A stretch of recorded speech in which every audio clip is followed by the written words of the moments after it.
Hello बच्चों, कैसे हो आप लोग। आई होप आप लोग अच्छे होंगे। आपकी स्टडी कैसी चल रही है? अच्छी चल रही है ना? चलो ठीक है। देखो, इसके पहले अपन ने कौन सा चैप्टर खत्म किया?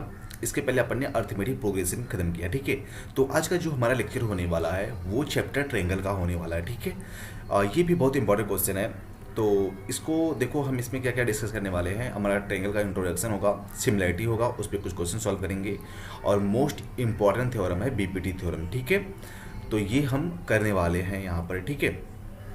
तो बेटा देखो, सबसे पहले ट्रायंगल की बात क्या होती है, ट्रायंगल किसको बोलते हो ट्रायंगल। तो देखो, सबसे पहले हमें पता होना चाहिए कि एक ऐसा पॉलीगॉन होना चाहिए। पॉलीगॉन क्या होता है कि मतलब बेटा एक क्लोज शेप होता है जो एक लाइन से बना होता है, ठीक है। मतलब जो लाइन से बनी शेप को हम क्या बोलते हैं, पॉलीगॉन बोलते हैं, ठीक है।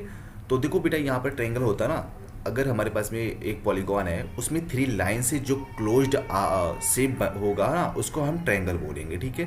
तो इस तरह से हम इसको फॉर्म कर सकते हैं। देखो, एक लाइन से अगर हम ए बी सी, ठीक है, एक लाइन सेगमेंट ए बी हो गया, फिर बी सी हो गया, फिर सी ए हो गया, तो इसको हम ट्रायंगल बोलते हैं, ठीक है। और ट्रायंगल के लिए कितने वर्टेक्स, जो हमारा एंडिंग पॉइंट होता है ना, यहाँ पर जहाँ पर दो लाइन इंटरसेक्ट करते हैं, उसको हम वर्टेक्स बोलते हैं, ठीक है। इसमें ये तीन एंगल होते हैं, ये सब तो पता है, बेसिक बेसिक, ठीक है। तीन साइड होते हैं, ठीक है। उसके बाद में बेटा हम सबसे पहले यहाँ पर थोड़ा सा डिस्कस करते हैं कि टाइप ऑफ ट्रायंगल क्या होते हैं, ठीक है। तो टाइप ऑफ देखो, दो टाइप से हम इसको कंसीडर कर सकते हैं। एक तो हमारा होता है अकॉर्डिंग टू एंगल, ठीक है। तो देखो, जब हम अकॉर्डिंग टू एंगल कंसीडर करते हैं, अकॉर्डिंग टू एंगल, ठीक है। तो बेटा अकॉर्डिंग टू एंगल देखो, एक होता है ना कि एक ऐसा मतलब ट्रायंगल होता है जिसमें जो ट्रायंगल के एंगल होते हैं वो क्या होते हैं, सभी लेस देन 90, ठीक है। मतलब सभी एंगल क्या होते हैं, 90 से कम होते हैं, ठीक है। तो उसको हम क्या बोलेंगे, उसको हम बोलेंगे एक्यूट एंगल ट्रायंगल बोलेंगे, ठीक है। पहला होगा एक्यूट एंगल ट्रायंगल बोलेंगे, ठीक है। इसमें 90 से क्या होना चाहिए, लेस होना चाहिए, ठीक है। अब देखो, जब हमारे पास में कोई बेटा ट्रायंगल होता है, उसमें एक एंगल 90 डिग्री होता है और बाकी दो एक्यूट एंगल होते हैं, ठीक है। मतलब ये 90 एंगल हो गया और बाकी जो ये दोनों हैं ये एक्यूट एंगल हैं, ठीक है। मतलब लेस देन 90 है, तो इसको हम क्या बोलेंगे, राइट एंगल ट्रायंगल बोलेंगे, ठीक है। राइट एंगल ट्रायंगल बोलेंगे, ठीक है। उसके बाद में बेटा हमारा थर्ड होता है ऑब्टूज एंगल ट्रायंगल। इसमें क्या होता है ना, एक एंगल क्या होता है, 90 से बड़ा होता है, ठीक है। जिससे अगर हम फॉर्म करते हैं ना, हमारे पास में ये हो गया, ये ये एंगल, ठीक है। तो देखो, ये एंगल जो होगा बेटा 90 से बड़ा होगा और बाकी जो दोनों होंगे वो एक्यूट एंगल होंगे, ठीक है। तो उसको हम क्या बोलेंगे, ऑब्ट्यूज एंगल ट्रायंगल बोलेंगे, ठीक है। ऑब्ट्यूज एंगल ट्रायंगल बोलेंगे, ठीक है। ये किसके अकॉर्डिंग था, ये हमारा अकॉर्डिंग टू एंगल के साइड से था, ठीक है। देखो बेटा, सेकंड वाला है जब हम साइड के अकॉर्डिंग हम इसको कैटेगराइज करेंगे, तो उसमें भी तीन टाइप्स के होते हैं, ठीक है। जैसे एक बात करते हैं, पहला होता है हमारा स्केलिन ट्रायंगल। स्केलिन ट्रायंगल, इसमें क्या होता है ना बेटा, जैसे जो तीनों साइड होते हैं ना ट्रायंगल को, वो डिफरेंट डिफरेंट होते हैं, ठीक है। जैसे यहाँ पर ए बी सी, तो जो ये ए बी है, बी सी है और सी ए है, ये क्या होते हैं बेटा, डिफरेंट डिफरेंट होने चाहिए, तो उसको हम स्केलिन ट्रायंगल बोलते हैं, ठीक है। और सेकंड होता है बेटा आइसोसेलेस होता है। इसमें क्या होता है बेटा ना, दो साइड इक्वल होते हैं, ठीक है, और एक इक्वल नहीं होता है। जैसे यहाँ पर बात करेंगे ए बी सी ट्रायंगल है, तो अगर ए बी जो है ए सी के इक्वल होना चाहिए, ठीक है। मतलब कोई भी दो साइड अगर ट्रायंगल का इक्वल होगा तो इसको हम आइसोसेलेस ट्रायंगल बोलेंगे, ठीक है। और थर्ड होता है हमारे पास में इक्विलैटरल ट्रायंगल, ठीक है। इक्विलैटरल ट्रायंगल, इसमें क्या होता है ना बेटा, एक ऐसा ट्रायंगल होना चाहिए जिसमें all side are equal, means तीनों साइड ट्रायंगल के इक्वल होना चाहिए, तो उसको हम क्या बोलेंगे, इक्विलैटरल ट्रायंगल बोलेंगे, ठीक है।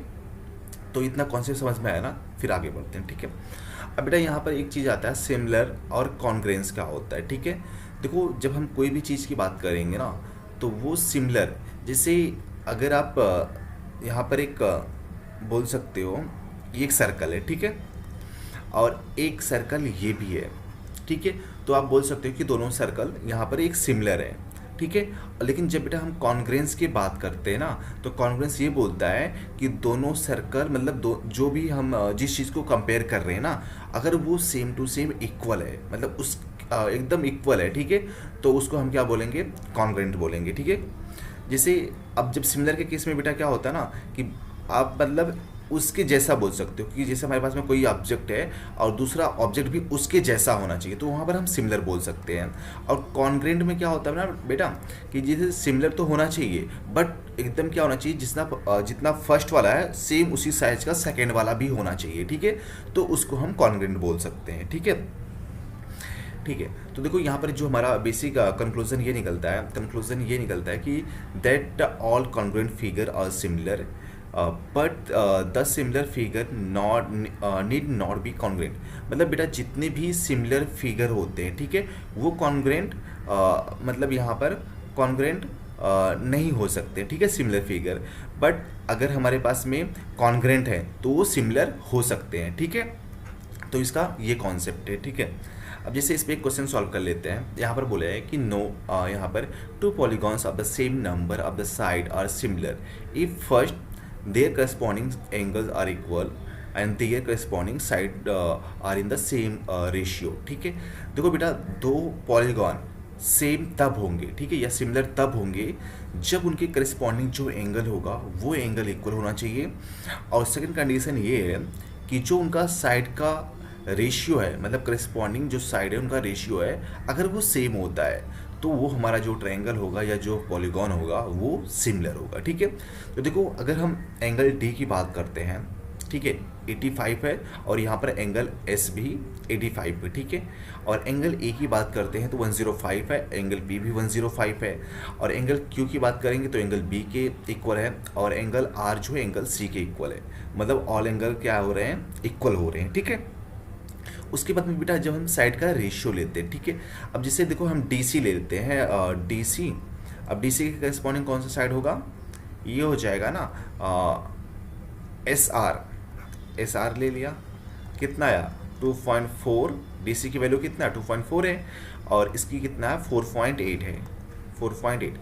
जब बेटा इसको डिवाइड करोगे तो कितना आएगा 1/2 आ जाएगा, ठीक है। उसके बाद में देखो यहाँ पर जब ए डी लेंगे और इसका कौन सा होगा पी एस लेंगे, तो इसमें भी 21 अपॉन मतलब 2.1 अपॉन 4.2 हो जाएगा, तो यहाँ पर भी रेशियो 1/2 मिलेगा। तो बेटा ऐसे सब सारा साइड का रेशियो लेंगे करस्पॉन्डिंग साइड के रिस्पेक्ट में, तो जो सबका रेशियो आएगा वो 1/2 आएगा, ठीक है। जब 1/2 आएगा तो यहाँ पर हम बोल सकते हैं कि जो दोनों पॉलीगॉन हैं या दोनों जो क्वाड्रिलेटरल हैं वो क्या है, सिमिलर है, ठीक है। चलो बेटा, तो देखो वहाँ पर यहाँ पर यही बोला है सिमिलरिटी और ऑफ कॉन्ग्रुएंट का यही कंडीशन है कि two triangle are similar if their corresponding angle are equal, मतलब करस्पॉन्डिंग एंगल इक्वल होना चाहिए, और their corresponding side are in the same ratio, ठीक है। जिससे बेटा यहाँ पर अगर हम बात करते हैं ना, एक हमारे पास में ट्रायंगल ए बी सी ले लिया, ए बी सी, और दूसरा ट्रायंगल ले लिया पी क्यू आर, ठीक है। तो यहाँ पर ऐसा होना चाहिए कि angle A is equal to, हाँ, angle A is equal to angle P हो जाएगा, और angle B is equal to angle हम आर कर लेते हैं, और एंगल सी जो है वो एंगल क्यू के इक्वल है, ठीक है। तो देखो यहाँ पर इसलिए बोल सकते हैं angle A is equal to angle P, और एंगल बी जो है एंगल आर के इक्वल है। उसके बाद में बेटा एंगल जो यहाँ पर सी है वो किसके इक्वल हमने माना है, क्यू के माना है ना, ठीक है। अगर इस तरह होगा तो बेटा हम सिमिलर बोल सकते हैं। अब देखो सिमिलर कैसे बोलेंगे, जो यहाँ पर हम लिखेंगे जैसे ट्रायंगल हमने ए बी सी ले लिया, ठीक है, और ये सिमिलर किसके होगा, अब ये बताओ एंगल ए किसके सिमिलर था, एंगल ए पी के सिमिलर था, तो यहाँ पर हमने पी लिखा, ठीक है। एंगल बी किसके सिमिलर था, क्यू के, आर के ना, तो यहाँ पर आर लिखेंगे, ठीक है। और एंगल सी किसके था, क्यू के था ना इक्वल, तो यहाँ पर पी आर क्यू लिखेंगे, ठीक है। इस ऑर्डर में लिखोगे बेटा, जो इसमें फर्स्ट वाले ट्रायंगल का कॉन्ग्रुएंट होगा, मतलब एंगल इक्वल होगा, उसी का ट्रायंगल दूसरे ट्रायंगल के साथ में लिखोगे, ठीक है। ये तो फर्स्ट कंडीशन हो गया। सेकंड कंडीशन बेटा दोनों का रेशियो अगर सेम होना चाहिए, मतलब ए बी अपॉन किसके होना चाहिए, ए बी का कौन सा है, ये वाला है ना। अब देखो ए बी यहाँ पर ये वाला था, ए बी, और यहाँ पर कौन सा होगा, पी आर होगा, A P upon P are, ठीक है, इज इक्वल टू यहाँ पर देखो बी सी अपॉन किसके हो जाएगा, B C upon Q R के हो जाएगा, ठीक है। और उसके बाद में ए सी किसके होगा बेटा, ए सी जो होगा, देखो ये वन वाला एंगल और ये एंगल सी वाला ना, तो एंगल वन ये वाला और ये वाला, तो पी क्यू क्यू हो जाएगा, ठीक है, पी क्यू क्यू।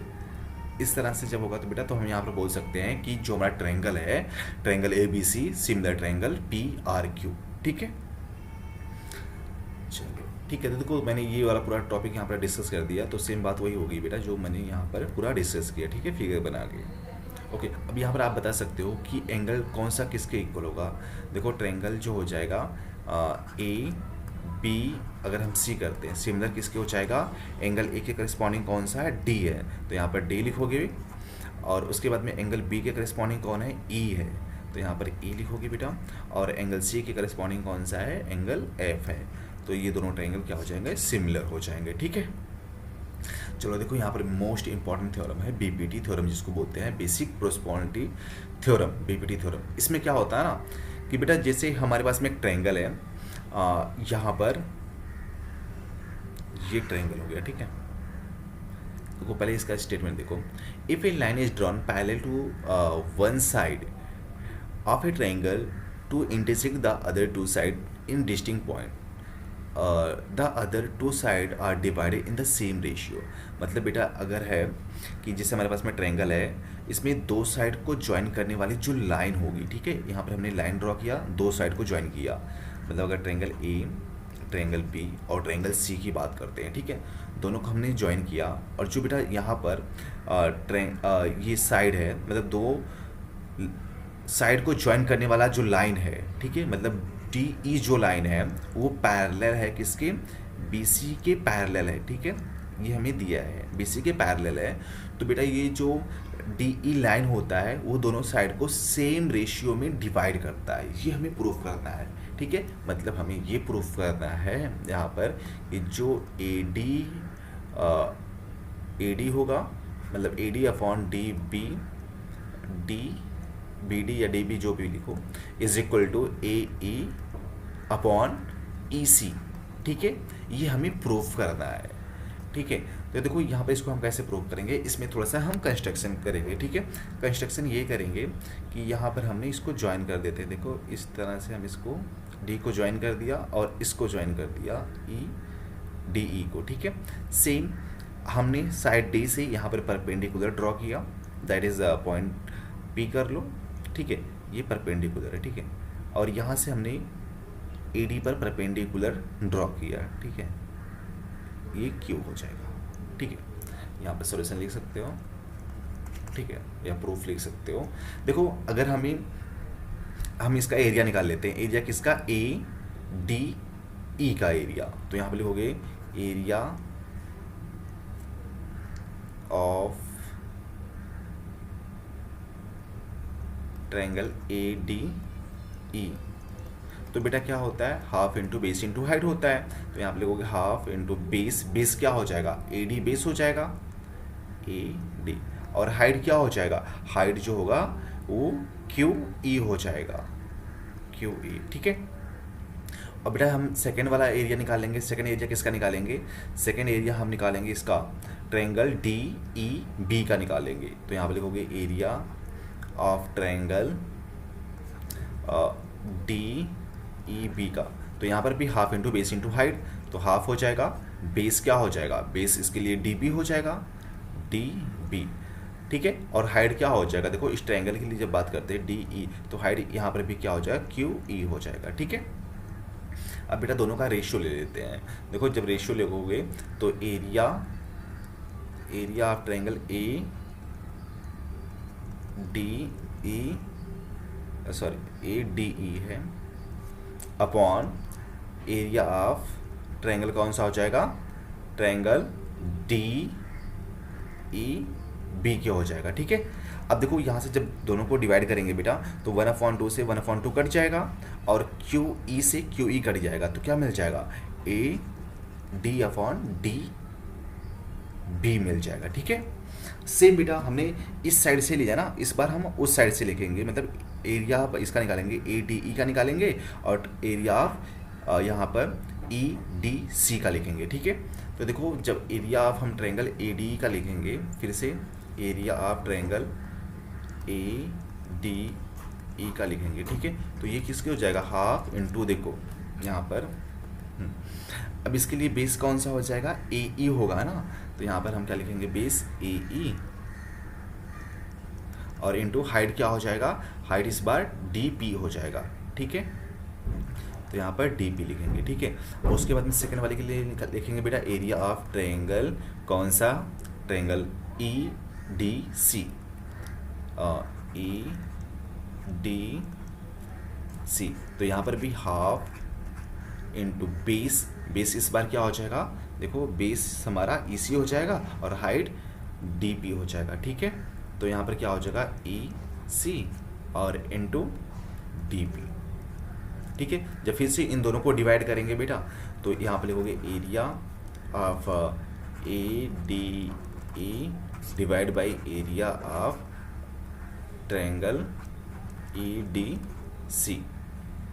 ठीक है, तो देखो 1/2 से 1/2 कट जाएगा और डी पी से डी पी कट जाएगा, क्या मिलेगा, ए ई अपॉन ई सी मिल जाएगा। ठीक है, अब देखो बेटा यहाँ पर देखो जो ये वाला एरिया है, मतलब डी ई बी वाला, ये वाला एरिया है, इस वाले एरिया के इक्वल होगा। क्यों इक्वल होगा, क्योंकि देखो दोनों में बेटा क्या है, यहाँ पर डी ई कॉमन बेस है, और जो डी ई है वो पैरेलल क्या है, बी सी के पैरेलल है। ठीक है, जब एक ट्रांसवर्सल लाइन दोनों को इंटरसेक्ट करेगा बेटा, तो जो ये एरिया होगा ना सेम होगा। ठीक है, ये सेम एरिया में डिवाइड हो जाएगा। तो आप यहाँ पर लिख सकते हो, जो एरिया आप यहाँ पर लिखोगे, area of A D C जो होगा वो किसके इक्वल होगा, area of triangle A D C के किसके होगा, ये हो जाएगा डी ई बी के इक्वल हो जाएगा। ठीक है, तो यहाँ पर लिखोगे डी बी,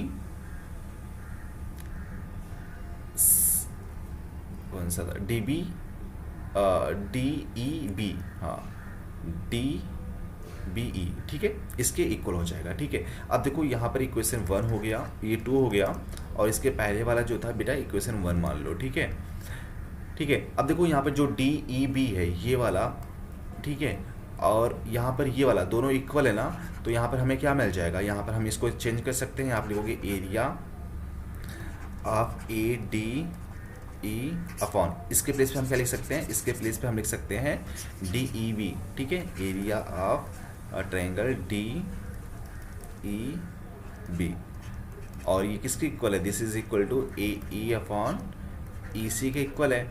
अब देखो जो इसकी वैल्यू है बेटा, ये वाला है, ये वाला, इसकी वैल्यू फ्रॉम इक्वेशन 1 से कितना है, A D upon D B है। तो इसके प्लेस पे हम क्या लिख सकते हैं, इसके प्लेस पे हम लिख सकते हैं, यहाँ पे लिखोगे फ्रॉम इक्वेशन 1 लिख सकते हैं ए डी अपॉन डी ई। ठीक है, हाँ बेटा यहाँ पर लिखोगे फ्रॉम इक्वेशन फर्स्ट से, फ्रॉम इक्वेशन 1 से क्या लिखोगे, फ्रॉम इक्वेशन 1 से देखो इक्वेशन 1 क्या था, A D upon D B. ठीक है, तो यहाँ पे लिखेंगे A D upon D B, और ये किसके इक्वल होगा, this is equal to A E upon E C के इक्वल होगा। ठीक है, ए ई अपॉन ई सी के इक्वल होगा। तो यही हमारा बेटा क्या है, बीपीटी थ्योरम है। ठीक है, देखो दोनों को सेम रेशियो में डिवाइड किया। ठीक है, जो लाइन हमारा डी ई था। ठीक है, तो बेटा ये मतलब यहाँ पर थोड़ा सा फास्ट वे में हमने सीखा। ठीक है, इसके बाद में देखो इसका कन्वर्स क्या होता है ना, कन्वर्स अगर हमारे पास में बेटा ट्रायंगल है, ठीक है, यहाँ पर ए बी सी और ये डी ई है, इसका कन्वर्स हम क्या बोलेंगे कि अगर बेटा ये दोनों सेम रेशियो में डिवाइड हो रहे हैं। ठीक है, मतलब अगर हमें पता है कि A D upon D B जो है उसका जो रेशियो है वो ए ई अपॉन ई सी के इक्वल आ रहा है, तो बेटा जो ये दोनों साइड को ज्वाइन करने वाली जो लाइन होगा, लाइन सेगमेंट होगा, वो क्या होगा, वो पैरेलल किसके हो जाएगा, बी सी के पैरेलल होगा, parallel to the third side. ठीक है, तो ये हमारा कन्वर्स है। ठीक है, देखो बेटा यहाँ पर एक क्वेश्चन आ रहा है कि if line intersect side A B and A C of triangle A B C at D and E respectively and is parallel to the B C, prove that A D upon A B is equal to A E upon A C. तो देखो सबसे पहले हम यहाँ पर क्या करेंगे, एक ट्रायंगल ड्रॉ करेंगे। ट्रायंगल वही होगा अपना ए बी, ए हो गया, यहाँ पर बी हो गया और ये सी हो गया, ठीक है। अब देखो ए बी को कहाँ पर, डी पर इंटरसेक्ट कर रहा है और ए सी को ई पर, तो यहाँ पर एक पॉइंट डी हो जाएगा और यहाँ पर एक पॉइंट ई हो जाएगा। और जो डी ई है इस पैरेलल टू बी सी, मतलब ये पैरेलल इसके है। तो बेटा यहाँ पर हम बीपीटी थ्योरम यूज़ कर सकते हैं ना, तो करते हैं। देखो बीपीटी थ्योरम क्या है, यहाँ पर जो हमारा A D upon D B is equal to A E upon A C, ठीक है। यहाँ पर कैसे लिखोगे, बाई बी पी टी, ठीक है। अब बेटा इसको चेंज कर देते हैं ना, मतलब इसको ऐसे लिख सकते हैं D B upon A D लिख सकते हैं is equal to E C upon A E, मतलब दोनों साइड को हमने डिनोमिनेटर को नोमिनेटर में कर दिया और नोमिनेटर को डिनोमिनेटर में दोनों साइड में कर दिया, तो इससे हमारा कोई इफेक्ट नहीं होता है, ठीक है। अब दोनों साइड में बेटा +1 ऐड कर देते हैं, ठीक है। तो यहाँ पर लिखोगे D B upon A D +1 कर दो और यहाँ पर ई सी अपॉन ए ई +1, ठीक है। दोनों साइड में हमने 1 ऐड किया, क्यों किया, देखो अगर हम डीबी में, देखो डीबी में अगर हम एडी को ऐड कर देते हैं, देखो डीबी में अगर हम एडी को ऐड कर देंगे तो हमें ए बी मिल जाएगा ना, तो बस हमें ए बी ही चाहिए, देखो यहाँ पर ठीक है, ए बी और ए सी चाहिए। तो यहाँ पर एलसीएम लिखोगे तो बेटा एलसीएम ए डी हो जाएगा और यहाँ पर कितना होगा, D B plus A D, और यहाँ पर कितना हो जाएगा, एलसीएम ए ई हो जाएगा और ये कितना हो जाएगा, ई सी प्लस ए ई हो जाएगा, ठीक है, ए ई, ठीक है। अब यहाँ पर देख के बताओ कि D B plus A D किसके इक्वल है, देखो D B plus A D is equal to A B है ना, तो यहाँ पर ए बी लिख सकते हैं, यस, और अपॉन ए डी तो रहेगा ही रहेगा, ए डी, ठीक है। अब इस साइड में क्या लिख सकते हैं, ई सी, देखो ई सी में अगर हम ए ई को ऐड कर देंगे तो हमें ए सी मिल जाएगा ना, तो यहाँ पर ए सी अपॉन क्या मिल जाएगा, ए ई, ठीक है। इतना समझा। बट हमें देखो यहाँ पर ए ई ऊपर चाहिए और ए डी ऊपर चाहिए ना, बट यहाँ पर नीचे आ रहा है, तो इसको हम क्या कर देते हैं, फिर से चेंज कर देते हैं, ठीक है। तो यहाँ पर क्या लिख सकते हो, डायरेक्टली लिख सकते हो आप, दोनों साइड में जब चेंज करोगे तो A D upon A B, A D upon A B is equal to A upon A C, तो ये हमें प्रूव करना था, ठीक है। तो इस तरह से हम कर सकते हैं, ठीक है। चलो देखो यहाँ पर हमें एक क्वेश्चन अच्छा सा मिल गया कि E and F are the point on the side P Q and P R respectively of triangle P Q R, for each the following cases state the whether E F parallel to Q R, ठीक है। तो देखो यहाँ पर हमें बताना है कि यहाँ पर जो ई एफ है वो क्यू आर के पैरेलल है, ठीक है। तो देखो यहाँ पर इसको हम इस तरह से फॉर्म कर सकते हैं, ट्रायंगल पी क्यू आर है, यस, ठीक है। और यहाँ पर ये बोले हैं कि जो ई एंड एफ है are the point of P Q, मतलब पी क्यू पे पॉइंट ई है और पी आर पे जो पॉइंट है वो एफ है, और ये हमें बताना है, स्टेटमेंट लिखना है कि जो ई एफ है वो क्या क्यू आर के पैरेलल है कि नहीं। देखो E F parallel to Q R, तो हम यहाँ पर कैसे डिसाइड करेंगे, तो यहाँ पर हम converse of BPT theorem use करेंगे ना। कन्वर्स ऑफ बीपीटी थ्योरम क्या बोलता है कि अगर इन दोनों साइड का जो रेशियो आ रहा है, अगर इस साइड के रेशियो के इक्वल हो रहा है तो ये क्या हो जाएगा, ई एफ जो हो वो क्यू आर के पैरेलल हो जाएगा, ठीक है। तो यहाँ पर चेक कर लेते हैं, तो यहाँ पर क्या हो जाएगा, P E upon E Q is equal to P F upon F R, ठीक है। तो देखो एफ आर है यहाँ पर, पी ई की वैल्यू कितना है, 3.9 है, तो यहाँ पर लिखोगे 3.9, ठीक है। और ई क्यू की वैल्यू कितना है, 3 है। पी एफ की वैल्यू कितना है, 3.6 है, और एफ आर की वैल्यू कितना है, 2.4 है, ठीक है। देखो बेटा जब इसको डिवाइड करोगे 1.3 आ जाएगा, ठीक है। और जब इसको डिवाइड करोगे तो इसको 12 से करो, तो 12 2 जा और 12 3 जा, ठीक है, 36 हो जाएगा। ठीक है, तो 3.2 कितना आएगा, 3.2 आएगा 1.5 आएगा। तो देखो यहाँ पर 1.3 आ रहा है और यहाँ पर 1.5 आ रहा है ना, तो दोनों इक्वल नहीं आ रहा है ना, तो यहाँ पर बेटा जो EF होगा वो QR के पैरेलल नहीं होगा। ठीक है, ठीक है। और सेकंड और थर्ड वाला जब सॉल्व करोगे आप इसका आंसर कमेंट बॉक्स में लिखो कि ये पैरेलल होगा या नहीं होगा। ठीक है, चलो यहाँ पर देखो एक क्वेश्चन सॉल्व करते हैं। इन फिगर इफ LM कहाँ पर है, LM parallel to CB, BC के पैरेलल है, and LN is also parallel to CD, then prove that AM upon AB is equal to AN upon AD। ये हमें prove करना है। ठीक है, तो देखो बेटा जब हम यहाँ पर लिखोगे ट्रायंगल, किसकी बात करेंगे, ABC की बात करेंगे। ठीक है, ABC की बात करेंगे तो यहाँ पर बोल सकते हो कि जो ML है वो BC के पैरेलल है, ये दिया है। तो यहाँ पर हम BPT थ्योरम यूज़ कर सकते हैं ना। जब यहाँ पर BPT थ्योरम यूज़ करेंगे तो क्या हो जाएगा बताओ भाई BPT, तो ये हो जाएगा AL अपॉन, देखो AL upon LC, AL upon LC is equal to AM upon MB हो जाएगा, MB। ठीक है, दिस इज इक्वेशन 1 हो गया। ठीक है, अब देखो इक्वेशन जब हम सेकंड बनाएंगे और सेकंड वाला किस में ट्रायंगल में लिखोगे, लिखोगे in triangle ADC, triangle ADC में। ठीक है, तो यहाँ पर भी BPT थ्योरम यूज़ करो बाई BPT थ्योरम। ठीक है, तो यहाँ पर क्या हो जाएगा बताओ, यहाँ पर ये हो जाएगा कि जो AL अपॉन LC है ये is equal to AN upon ND, AN upon ND। ठीक है, अब एक चीज़ यहाँ पर देखो, दिस इज इक्वेशन 2 हो गया।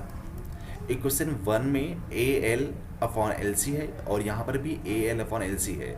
ठीक है, मतलब यहाँ पर जब दोनों साइड LHS इक्वल है तो RHS के इक्वल होगा। तो यहाँ पर हम क्या लिख सकते हैं कि जो हमारा AM अपॉन MB है वो किसके इक्वल हो जाएगा, वो इज इक्वल टू हो जाएगा AN अपॉन ND के। तो यहाँ पर लिख सकते हैं AM upon MB is equal to किसके हो जाएगा, ये हो जाएगा AN upon ND, AN upon ND के। ठीक है, बट हमें ये प्रूफ नहीं करना, हमें क्या चाहिए, AM अपॉन AB चाहिए ना, और AN अपॉन AD चाहिए। तो हम क्या करेंगे, तो यहाँ पर हम देखो इस वाले में हमें नीचे AB चाहिए ना, तो इसको हम क्या कर देते हैं, इसको हम रेसिप्रोकल कर देते हैं, मतलब चेंज कर देते हैं। इसको लिख सकते हैं MB अपॉन AM, ठीक है, is equal to ND upon AN लिख सकते हैं। फिर दोनों साइड में 1 ऐड कर दो। जब दोनों साइड में हम 1 ऐड कर देंगे तो हमें क्या मिल जाएगा, मतलब MB plus AM plus 1 is equal to ND plus 1 और AN। अब देखो LCM जब लिखोगे ना दोनों साइड में तो क्या हो जाएगा, LCM AM हो जाएगा is equal to MB plus AM is equal to, यहाँ पर क्या मिल जाएगा, यहाँ पर मिल जाएगा ND plus AN upon AN। ठीक है, अब देखो MB प्लस AN किसके इक्वल है, MB प्लस किस क्या था, हाँ MB प्लस AM। देखो MB प्लस AM किसके इक्वल है, AB की इक्वल है ना, तो हम डायरेक्टली क्या लिख सकते हैं, AB upon AM is equal to ND plus AM किसके इक्वल होगा, ND plus AN is equal to AD। तो यहाँ पर हम क्या लिख सकते हैं, AD लिख सकते हैं अपॉन AN। ठीक है, अब देखो हमें क्या चाहिए था, AB नीचे चाहिए और AD नीचे चाहिए ना, तो हम क्या लिख सकते हैं, दोनों को रेसिप्रोकल फिर से कर दो। जब दोनों को रेसिप्रोकल कर देंगे तो हमें क्या मिल जाएगा, मतलब AM upon AB is equal to AN upon AD मिल जाएगा। तो ये तो हमें प्रूफ करना था। ठीक है, तो इस तरह से कर सकते हैं। ठीक है, चलो देखो यहाँ पर एक क्वेश्चन और सा है, ABCD is a trapezium in which AB parallel to DC and its diagonals intersect each other at the point O, show that AO upon BO is equal to CO upon DO। ठीक है, ये हमें proof करना है। ठीक है, तो देखो बेटा यहाँ पर एक हम ट्रेपेजियम ड्रॉ करते हैं। ट्रेपेजियम ये हो गया इस तरह से, ये रहा। ठीक है, हाँ, A B C D। इसमें ये बोला है कि जो ए बी है वो डी सी के पैरेलल है। ठीक है, और इसके जो डायगोनल्स हैं ये ओ पे इंटरसेक्ट कर रहे हैं। मतलब अगर हम डायगोनल्स फॉर्म करते हैं ना तो इंटरसेक्ट एट पॉइंट ओ। ठीक है, ये पॉइंट ओ पे इंटरसेक्ट करते हैं। तो हमें ये प्रूव करना है कि जो ओ ए होगा B O A O upon B O is equal to C O upon D O. ठीक है, तो देखो यहाँ पर अगर हम ट्रायंगल की बात करते हैं, यहाँ पर होगी हाँ ट्रायंगल ए ओ बी में। ठीक है, एंड ट्रायंगल कौन सा ट्रायंगल, ट्रायंगल ले लो C O D, triangle C O D. ठीक है, तो देखो अगर हम एंगल ए ओ बी की बात करेंगे, A O B is equal to किसके हो जाएगा, A O B is equal to हो जाएगा सी ओ डी के। होगा कि नहीं होगा, वर्टिकली अपोजिट एंगल। ठीक है, उसके बाद में यहाँ पर देखो angle A B O is equal to angle किसकी, ए बी ओ, मतलब ये एंगल इस एंगल के इक्वल होगा कि नहीं, अल्टरनेट एंगल से। ठीक है, और ये वाला जो एंगल है ये पैरेलल है और ये भी पैरेलल है, ये ट्रांसवर्सल लाइन है ना, इसके इक्वल होगा। ठीक है, ये वाला। ठीक है, तो A B O is equal to D C O, D C O. और यहाँ पर दूसरा हो जाएगा ट्रायंगल कौन सा वाला, ये वाला B A O, B A O is equal to angle C D O. ये कौन से होगा, अल्टरनेट इंटीरियर एंगल। ठीक है, अल्टरनेट एंगल से। ठीक है, ये हो गया। तो बेटा दोनों ट्रायंगल क्या हो जाएंगे, ये सिमिलर हो जाएंगे। ठीक है, मतलब यहाँ पर बोल सकते हो triangle A O B similar triangle C O D के सिमिलर हो जाएंगे, ए टेस्ट बोल सकते हो। ठीक है, ए टेस्ट से। तो इनका जो रेशियो होगा, मतलब यहाँ पर अगर हम लिख सकते हैं ए ओ अपॉन, देखो हमने ये वाला ट्रायंगल लिया इसका ना, तो इसका दूसरे वाले का क्या हो जाएगा, ओ बी हो जाएगा। O B is equal to C O, C O upon O D. ठीक है, तो यहाँ पर हम डायरेक्टली लिख सकते हैं। ठीक है, चलो देखो यहाँ पर एक क्वेश्चन है कि एक girls of height 90 centimeter is walking away from the base of a lamp post at a speed of 1.2 meter per second। ठीक है, 1.2 मीटर पर सेकेंड से जा रही है।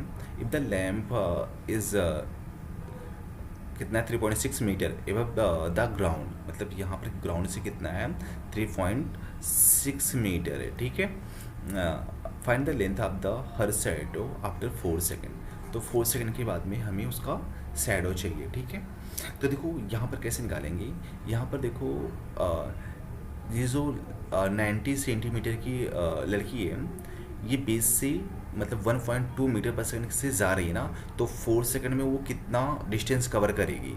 तो मतलब अभी देखो स्टार्टिंग में लड़की यहाँ पर है। ठीक है, ये 1.2 सेकंड पे जब जाएगी तो यहाँ पर पहुँचेगी, डी पर पहुँचेगी। ठीक है, तो यहाँ पर हम इसका डिस्टेंस निकाल लेते हैं ना। ठीक है, तो यहाँ पर लिखोगे B D is equal to किसके हो जाएगा, बी डी क्या हो जाएगा, डिस्टेंस हो जाएगा। और डिस्टेंस क्या होता है, स्पीड इनटू टाइम होता है। स्पीड कितना है, 1.2 है, 1.2 हो गया, और इनटू टाइम कितना 4, तो कितना मिल जाएगा, ये मिल जाएगा 4.8 मीटर हो जाएगा। ठीक है, मतलब बी डी मिल गया। ठीक है, और हमें इसका शैडो चाहिए, मतलब हमें शैडो किसका चाहिए, डी ई चाहिए ना। ठीक है, तो देखो यहाँ पर लिखोगे डी ई को एक्स मान लेते हैं, let D E is equal to x. ठीक है, अब देखो दोनों ट्रायंगल की अगर हम बात करते हैं, लिखोगे in triangle A B C and triangle C D E. ठीक है, देखो दोनों में एंगल ई जो है, एंगल ई ए बी ई होगा, यहाँ पर ए बी ई हो जाएगा। ठीक है, दोनों में एंगल जो ई है ये क्या है, कॉमन एंगल है। ठीक है, यहाँ पर लिख सकते हो कॉमन एंगल। उसके बाद में बेटा यहाँ पर जो एंगल बी है वो एंगल डी के इक्वल है कि नहीं, 90 डिग्री। मतलब ये भी 90 डिग्री फॉर्म करेगा और ये भी 90 डिग्री फॉर्म करेगा, तो यहाँ पर लिखोगे 90 डिग्री। ठीक है, तो देखो दो एंगल इक्वल हो रहे हैं तो ए टेस्ट से दोनों ट्रायंगल क्या हो जाएंगे, सिमिलर हो जाएंगे ना। यहाँ पर लिख सकते हो ए टेस्ट से triangle A B E similar किसके, ये सिमिलर हो जाएगा सी डी और ई के सिमिलर हो जाएगा। ठीक है, जब बेटा सिमिलर हो गया तो इनके करस्पॉन्डिंग साइड का जो रेशियो होगा वो क्या होगा, इक्वल होगा। तो यहाँ पर हम क्या लिख सकते हैं, यहाँ पर हम लिख सकते हैं कि देखो ए बी, यहाँ पर लिख सकते हैं ए बी किसके इक्वल होगा, सी डी के इक्वल होगा। तो यहाँ पर लिखोगे A B upon C D is equal to किसके इक्वल हो जाएगा, ये हो जाएगा बी डी, हमने कौन सा लिया, ए। हाँ, तो यहाँ पर बी ई और plus D E, B E यहाँ पर लिखोगे B E plus D E. ठीक है, अब बताओ ए बी का डिस्टेंस कितना था, 3.6 था ना, तो यहाँ पर कितना हो जाएगा, 3.6 हो जाएगा। और सी डी कितना था, सी डी था, लड़की की हाइट कितना है, 90 सेंटीमीटर है ना, तो इसको जब मीटर में काउंट करोगे तो कितना होगा, 0.9 मीटर हो जाएगा। ठीक है, is equal to B E, B E कितना था, B E B D plus D E हो, देखो बी ई चाहिए तो हमें, तो B D plus D E होगा। बी डी की वैल्यू कितना था, 4.8 और डी ई एक्स था, तो 4.8 प्लस एक्स, 4.8 प्लस एक्स हो जाएगा और डी ई हमने एक्स माना था। ठीक है, देखो बेटा इसको सॉल्व करोगे तो कितना आएगा, 4 हो जाएगा, 9 4 जा 36 हो जाएगा। ठीक है, तो यहाँ पर 4x is equal to 4.8 plus x. ठीक है, तो इसको ऐसे लिख लो, 4x minus x is equal to 4.8, तो 3x इज इक्वल टू 4.8, तो x is equal to 4.8 upon 3, x is equal to 1.6 metre. तो जो शैडो बनेगा बेटा 1.6 मीटर बनेगा। ठीक है, शैडो की जो लेंथ होगा। ठीक है, चलो फिर आगे बढ़ते हैं। देखो बेटा in figure A B C is right angle triangle. ठीक है, राइट एंगल एट सी। ठीक है, and D is the mid point of B C, then prove that A B square is equal to 4AD square minus 3AC square. तो देखो सबसे पहले एक right angle triangle form करते हैं, ये हमारा राइट एंगल ट्रायंगल हो गया। ठीक है, अच्छा सा, और राइट एंगल एट सी, तो सबसे पहले ये सी हो गया। ठीक है, और इसमें ये बोल रहा है कि and D is the mid point of B C, यहाँ पर बी कर लो और यहाँ पर एक पॉइंट डी कर लेते हैं। ठीक है, B C, then prove that B A B square, मतलब यहाँ पर इसको इससे ज्वाइन कर देते हैं। ठीक है, इसका नाम ई हो गया। तो ये देखो ये हमें प्रूव करना है तो इजी हो जाएगा। देखो ये लिखोगे इन ट्रायंगल ए डी सी में। ठीक है, तो बताओ ए डी सी में हम क्या यूज़ कर सकते हैं, पाइथागोरस थ्योरम यूज़ कर सकते हैं ना, पाइथागोरस थ्योरम पता होगा ना। तो यहाँ पर देखो क्या होता है कि एक राइट एंगल ट्रायंगल में जो हाइपोटेन्यूस होता है उसका जो स्क्वायर होता है, ठीक है, दोनों अलग जो दोनों बाकी जो साइड होते हैं उनके स्क्वायर के सम के इक्वल होता है। मतलब यहाँ पर जो होगा बेटा A D square is equal to A C square plus किसके हो जाएगा, डी सी स्क्वायर के इक्वल हो जाएगा, डी सी स्क्वायर। ठीक है, ये तो हमें फर्स्ट कंडीशन मिल गया। ठीक है, और हमें वैल्यू किसकी चाहिए, डी सी नहीं चाहिए ना, तो यहाँ से डी सी की वैल्यू निकाल लेते हैं, या इसको इक्वेशन 1 कर दो। ठीक है, बाद में हम यूज़ कर लेंगे। और दूसरी बात ट्रायंगल बेटा इन ट्रायंगल ए सी बी में ले लो, ठीक है, ए सी बी में। तो यहाँ पर देखो बड़े बड़े ट्रायंगल के लिए लिखेंगे जब, तो हाइपोटेन्यूज ये हो जाएगा, बेस ये हो जाएगा और ये हो जाएगा, ठीक है। तो इसको हम लिख सकते हैं A B square is equal to B C square plus A C square, ठीक है। इस तरह से हम इसको लिख सकते हैं। अब यहाँ पर देख के बताओ, हमें ए सी स्क्वायर चाहिए, यस, तो इसी में कोई चेंजेस मत करो, बट ए डी नहीं चाहिए ना, तो ए डी यहाँ पर हमें ए डी चाहिए हमें, तो यहाँ पर बी सी आ रहा है, तो बी सी को हम यहाँ से निकाल देंगे, ठीक है। चलो ठीक है, देखो कैसे निकालोगे, यहाँ से हम B C is equal to क्या लिख सकते हैं बताओ, B C is equal to लिख सकते हैं यहाँ पर हाफ डी सी लिख सकते हैं ना, मतलब B C is equal to लिख सकते हैं B C is equal to 2 times of D C, मतलब 2 times of D C whole square ऐसे लिख सकते हैं ना। देखो कैसे लिखोगे, क्योंकि दोनों इक्वल है ना बेटा, मतलब B D is equal to B D C, तो जो बी सी होगा वो डी सी का 2 टाइम्स होगा, ठीक है, और प्लस ए सी स्क्वायर, ठीक है। तो देखो इसको ये कितना हो जाएगा 4 D C square plus A C square, ठीक है। अब यहाँ पर 4 लिखोगे, डी सी स्क्वायर की वैल्यू कितना हो जाएगा, एक क्वेश्चन 1 से देखो, डी सी स्क्वायर की जब वैल्यू निकालोगे यहाँ से, तो ए सी स्क्वायर इधर जाके माइनस हो जाएगा ना, क्या हो जाएगा A D square minus A C square, तो यहाँ पर लिख दो A D square minus A C square, ठीक है, और प्लस ए सी स्क्वायर तो पहले से है ए सी स्क्वायर, ठीक है। चलो देखो 4 से जब मल्टीप्लाई करेंगे, ठीक है, देखो जब 4 से यहाँ पर मल्टीप्लाई करेंगे 4 ए डी स्क्वायर हो जाएगा, मतलब यहाँ पर लिखोगे 4 A D square minus 4 A C square और प्लस ए सी स्क्वायर, ठीक है। अब यहाँ पर देखो 4 ए डी स्क्वायर लिखोगे, 4 ए डी स्क्वायर, अब माइनस 4 ए सी स्क्वायर है, यहाँ पर ए सी स्क्वायर है, तो कितना होगा -3 ए सी स्क्वायर। तो देखो यही हमें प्रूफ करना था ना, और ये किसके इक्वल है, ये आ रहा था ए बी स्क्वायर के, तो यहाँ पर लिख सकते हो ए बी स्क्वायर, ठीक है। तो इस तरह से बेटा हम इसको प्रूफ कर सकते हैं, ठीक। चलो बेटा देखो इसके बाद में एक थ्योरम है, थ्योरम में ये है कि prove that the ratio of the areas of 2 similar triangle is equal to the square of the corresponding ratio of their corresponding side, ठीक है। ये थ्योरम बेटा इस बार सिलेबस में नहीं है, लेकिन इस थ्योरम को याद रखो, इस पे क्वेश्चन सॉल्व होते हैं, ठीक है, क्वेश्चन सॉल्व हो जाएगा। जैसे हमारे पास में बेटा 2 ट्रायंगल है, एक ट्रायंगल की बात कर लेते हैं ए बी सी, और एक दूसरा ट्रायंगल है पी क्यू आर है, पी क्यू आर। तो ये बोल रहा है ना बेटा कि अगर हम दोनों, जब हमारे पास में दोनों ट्रायंगल क्या है, सिमिलर हैं, ठीक है, 2 सिमिलर ट्रायंगल, अगर हमें ये पता है कि ट्रायंगल ए बी सी जो है वो सिमिलर है किसके, पी क्यू आर के सिमिलर है, ठीक है, पी क्यू आर के सिमिलर है, तो इनका जो बेटा करेस्पॉन्डिंग साइड का जो रेशियो होता है वो क्या होता है, सेम मतलब स्क्वायर के इक्वल होता है, ठीक है। देखो जब हम यहाँ पर लिखोगे area of triangle A B C, मतलब फर्स्ट वाले का एरिया अपॉन सेकेंड वाले ट्रायंगल का एरिया, ठीक है, सेकेंड वाला एरिया कितना हो जाएगा, पी क्यू आर के हो जाएगा ना, area of P Q are.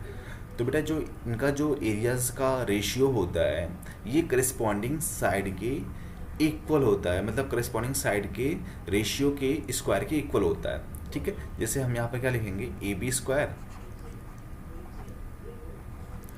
Upon P Q square, P Q, ठीक है, करेस्पॉन्डिंग साइड लेना है हमेशा, ठीक है। अब यहाँ पर बताओ ए सी स्क्वायर किसके हो जाएगा, A C square upon P R square, ठीक है, और उसके बाद में B C square upon Q R square, ठीक है। तो बेटा ये थ्योरम का स्टेटमेंट है, ठीक है। यहाँ पर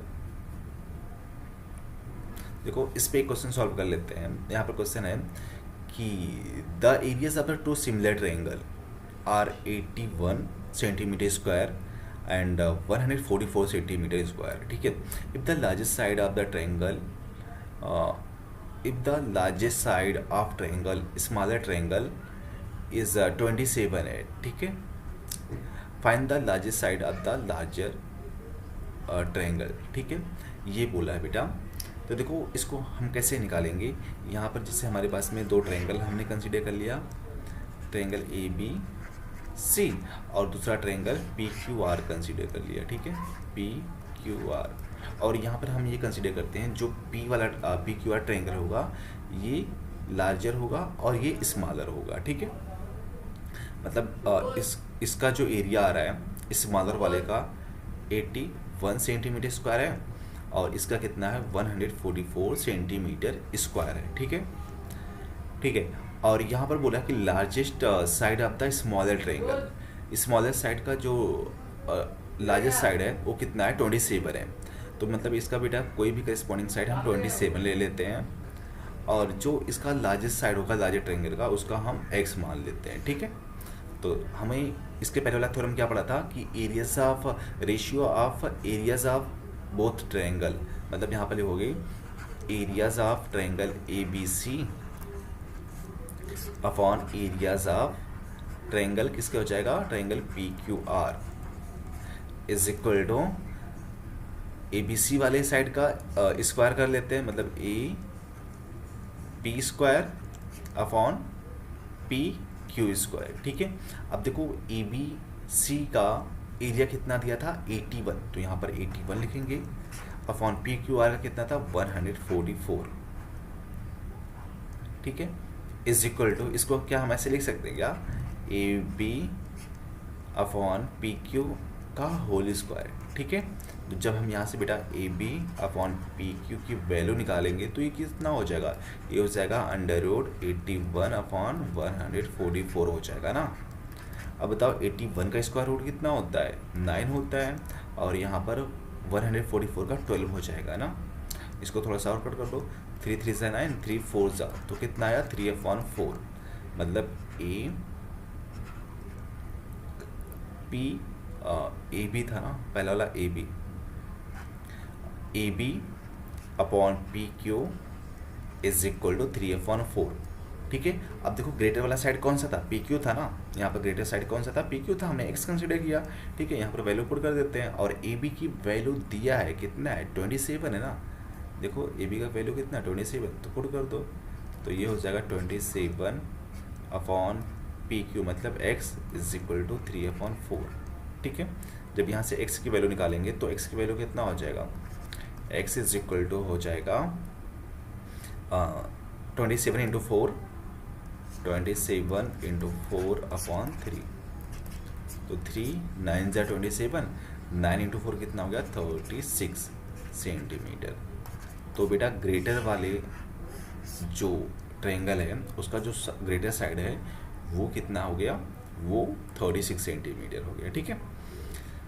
चलो ठीक है, तो बेटा यहीं पर ये लेक्चर समाप्त होता है। इसके बाद में हम अगले सेशन में एक नया चैप्टर इसके आगे वाला डिस्कस करेंगे, ठीक है। तो आप लोग अच्छे से पढ़ते रहो और तैयारी करते रहो, ठीक है। चलो फिर बाय बाय।